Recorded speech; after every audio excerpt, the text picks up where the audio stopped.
You know, Rick Perry just alluded to this, quote, whether it to be better to be loved than feared or feared than loved. Of course, the most famous version of this came from Machiavelli. And it's so fitting, obviously, for the 2016 GOP president election run.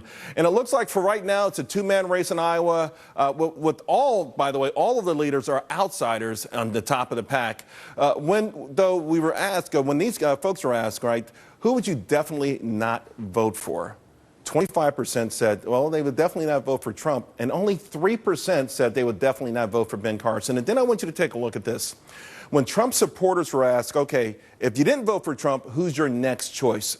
30% chose Carson, which surprises me because I thought it would say Cruz. Cruz only got 11%. Also, Carson leading in net favorability. That means you take the positive favorability and the negative favorability. He's got an astounding 73%. Trump somewhat behind him. So I'm suggesting, and I'm really starting to think, Ben Carson is a much bigger threat to Donald Trump than anybody's talking about. Joining me now, Tammy Bruce. She's a Fox News political contributor. Angela McClellan. She's also a Fox News contributor. And Darren Shaw, Republican pollster and professor at the University of Texas. Let me start with the ladies on the set. Yes. Angela, it's been a while. Yes.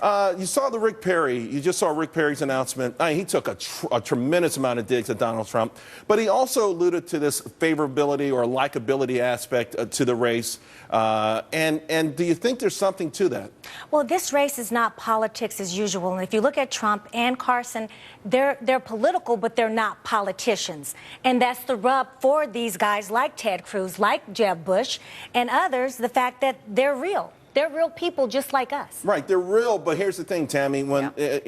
Even diehard supporters of Donald Trump are finding it more difficult when the thing came out about Carly Fiorina's looks. A lot of people, like a Newt Gingrich, said, hey, come on, this is like, it's not presidential. And there's a certain element, and Donald Trump's the first to say it, hey, I don't care. This is to Angela's point. This is not about being a nice guy. But ultimately, does that factor into who we vote for? Well, look, he said today that he was an entertainer, so I'm not quite sure, who he thinks we're going to be voting for. What it matters is not that you're nice or polite or even collegial, which I speak against. I want an aggressive conservatism, but you can have some dignity. You know, we want dignity for that office. We want somebody we can respect that represents all of us as a nation. And there is no strength in being a bully. People are mistaking him being a bully for strength. I think, though, that the field for the Republicans is so wide at this point. If they want an outsider, they want strength, they want somebody who's right on those issues, there are plenty of choices, and I think that's going to affect him eventually. And if I may add, people don't see him as a bully. They see him as a person. Well, some people do. Some people don't.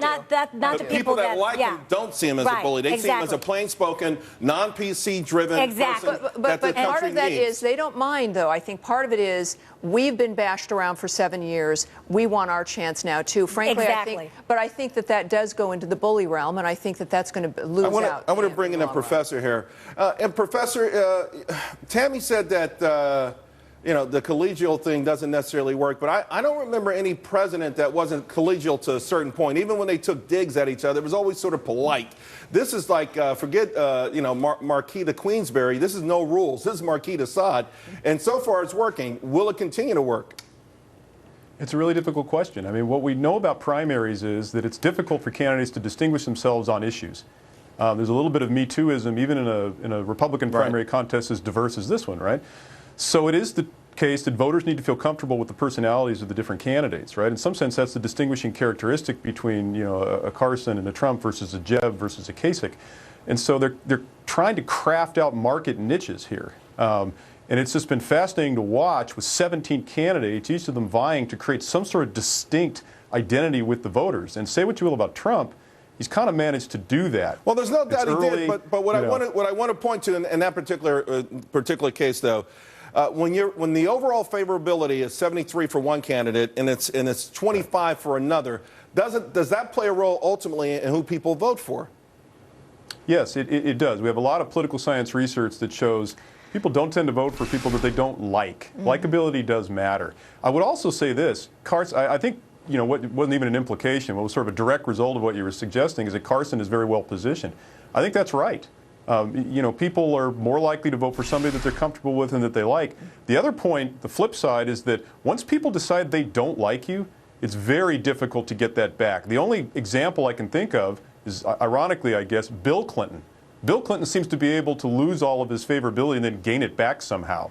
But he's the only one I can think of. So I think Trump's got some issues here. Right. You know, here's the thing, Tammy. I read that the reason Obama got into the race in the very beginning, everyone said, you're young, you're hot, you gave a great speech at the convention, wait your turn. David Axelrod looked at Hillary Clinton's unfavorables and said, my man, you can get this thing right now. Yeah, and look, and that was the key. The difference is, I think you can look at favorables and unfavorables like enthusiasm. That if you don't like somebody, you're not, Americans vote for things, they don't vote against them. So when you have a high favorable, the enthusiasm is higher and people will go to support you. People don't go to push someone else out. That's why you want more favorables. But again, I think that we're looking at the past, and even with political science, I was a political science major, but I don't think we can look at the science. So you're saying the whole thing is being rewritten right now? We had a great president, a great orator that gave flowery speeches but broken promises. And what we want now is somebody that can make things happen. In America, we love success. That's why people are supporting Donald Trump. They want to have that money in their pocket. And I think the key, though, is there are so many people in the GOP lineup right now who have been successful, either at business or in politics. So there's many people to choose from. Now, with Perry's withdrawal, it's interesting because now as people peel away, who will those supporters go to? They're not going to be going to Mr. Trump. Professor, we keep hearing that this is the personality phase of the run. This is typical, but ultimately it will be old school rule book thing, the old textbooks. I hate that you're teaching, no diss, but in other words, at some point the American public will want to look what's behind all the bluster and what do these people have in store for us. Do you think that may hold true? I think that's right. The point that was made earlier, I think, is a good one. That we don't have many primary contests from which to draw on. I mean, it may seem like we've had thousands of these things. It's really only a system that's been in place since '76, and it changes every 4 years. So I think not fighting the last war or over-learning from the last war is a smart point. To me, to kind of speak directly to your question, for me the question is when Trump or any candidate sort of establishes kind of a personality mark with candidates, with the voters, can they then articulate a set of issue positions that reinforces that? Well, you know what? And we're going to find out, but the plot certainly thickens, and I got to tell you, it's so amazing that the top leading candidates are all outsiders, and they're all distinct, different sort of personalities, and I think it's fascinating. Thanks a lot, guys. Hey,